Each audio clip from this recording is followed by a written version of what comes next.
आजच्या स्त्रीने मुक्ताईमधून कुठले गुण घ्यावेत असं वाटतं? यशोदेला ज्या ज्या गोष्टी अवाक करत होत्या मुक्ताईच्या, की तिला असं वाटलं की एवढ्या लहानग्या मुलांना सोडून आई वडील गेले निघून, आता कसं होणार या मुलांचं. तर ती मुक्ताई येऊन सांगते, मावशी आता रडायचं नाही हं, आता काम करायचं. म्हणजे तुम्ही एखाद्या गोष्टीला किती कवटाळून बसायचं दुःख हे तुम्हाला कळलं पाहिजे, कारण शो मस्ट गो ऑन. काम करत राहिलं पाहिजे. मग अशी तू म्हणालास तसं की ट्रोल होतो का आपण, किंवा कोणी आपल्याला अप्रिशिएट करतं का, कोणाला आपलं काम आवडतंय का, आवडत नाहीये का, यापेक्षाही महत्वाचं असतं की आपण आपलं काम करत राहा. हे मुक्ताई सांगते. हे घेण्यासारखं आहे महिलांनी, की तुम्ही तुमच्यासाठी करा हो, तुमच्या आनंदासाठी गोष्टी करा, आणि तुम्ही तुमच्या आनंदासाठी गोष्टी राखूनही ठेवा. परोपकार म्हणून ते स्त्रीमध्ये आहेतच आहे, अंगभूत गुण आहेत ते. ती अख्ख्या कुटुंबासाठी सगळं करत असते. तिची त्याच्या मागे एक अपेक्षा असते की म्हणावं की भाजी छान झाली आहे म्हणून, पण तीही अपेक्षा पूर्ण झाली नाही तरी स्वतःला आनंदी ठेवण्यासाठी इतरांच्या रिॲक्शनची वाट नका बघू. मुक्ताई जे सांगते की परमेश्वर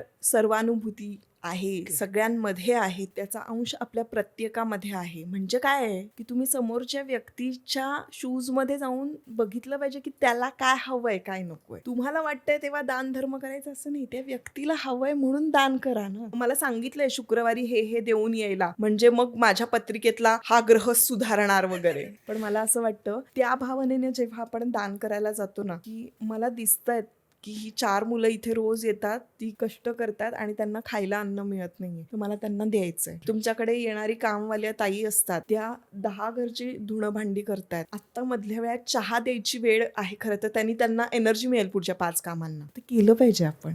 ही जी आस्था आहे ना, ही आता कुठेतरी हरवत चालली आहे, कारण आपण दुसऱ्यांच्या भावनांचा विचारच करत नाही. आपण सेल्फ सेंटर्ड नाही व्हायचंय, आपण सेल्फिश नाही व्हायचंय. आपण आपल्याबद्दल विचार करायचा आहे, पण आपण इतरांबद्दलही तेवढाच विचार करायचा. आपण आपल्याला आनंदी का ठेवायचं, कारण आपण इतरांना आनंदी ठेवू शकतो.